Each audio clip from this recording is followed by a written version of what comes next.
And today, oh, you are in for a treat.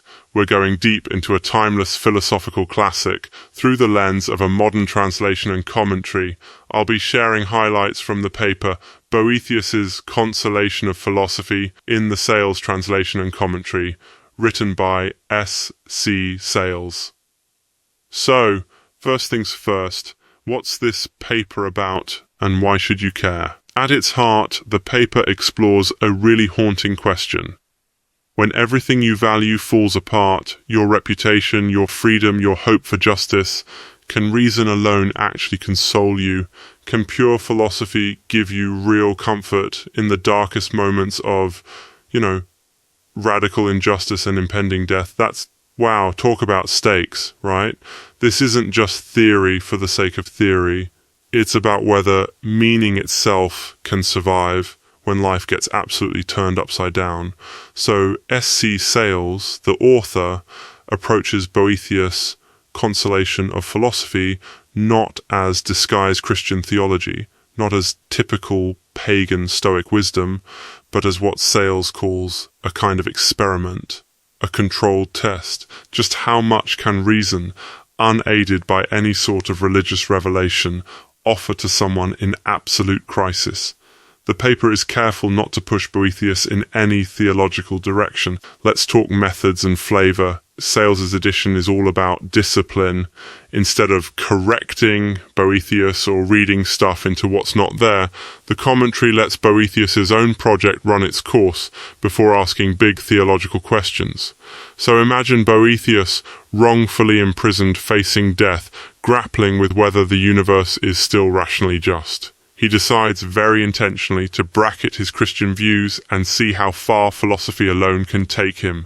That decision is huge. The commentary highlights Boethius's background in a collapsing Roman world, with everything he cherished falling apart. So it's an incredibly high-stakes setting. Not philosophy in a library, but philosophy in a dungeon. And there's this close analysis of form. The Consolation is written as a dialogue, with Lady Philosophy showing up like a doctor for the soul, not to say, "Oh, poor you," but to put Boethius on the couch, talk through his grief, and essentially say, let's get to the root of your suffering. The commentary points out how emotional comfort gets kind of dismissed at the door. Philosophy's job is to sharpen Boethius's thinking, not to offer soothing platitudes. It's, a bit like when your friend gives you the tough love instead of the hug you really want. Let's fly through the books themselves. In Book Why Grief is Diagnosed, Boethius's exile gets reframed as a kind of moral amnesia. In Book 2, all those goods like wealth, success, and fame, stripped of their value, Boethius learns they were just illusory, never able to ground true happiness. Book 3 takes things higher. Now we're searching for the ultimate good, and philosophy climbs toward a kind of metaphysical good with a capital G. But there's a limit. Philosophy can gesture at the good, sure, but here's the kicker. It can't actually guarantee moral redemption or justification. There's a wall you hit where reason can't answer everything. Books 4 and V, wickedness gets redefined, not as strength, but as corruption. Power isn't what it seems. Still, philosophy can explain and clarify. But, can it finally judge? That's the unresolved tension. And Book V deals with, wow, eternity and free will. All those deep, timeless conundrums. Yet, again, philosophy gets really far, but doesn't seal the deal on moral accountability. So, the commentary's verdict is that philosophy is a witness, not a judge. It can testify to order and coherence, but it doesn't get the last word on guilt or grace.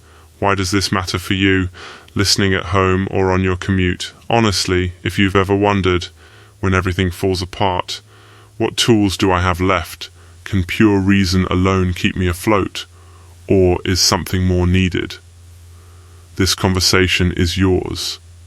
Sayles' commentary, according to this paper, resists quick, comfy answers. Instead, it puts philosophy in conversation with theology, but it doesn't let one flatten the other. It's a cautious, maybe even a little bit stark take, but it offers a model for honest engagement. I always find it fascinating that so much of our modern talk therapy traces its roots to these ancient therapeutic dialogues.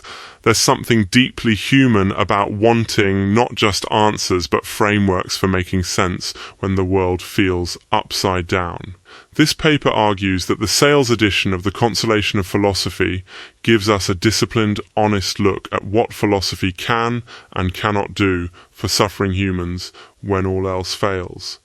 It doesn't canonize Boethius, doesn't overcorrect him, just lets him be heard,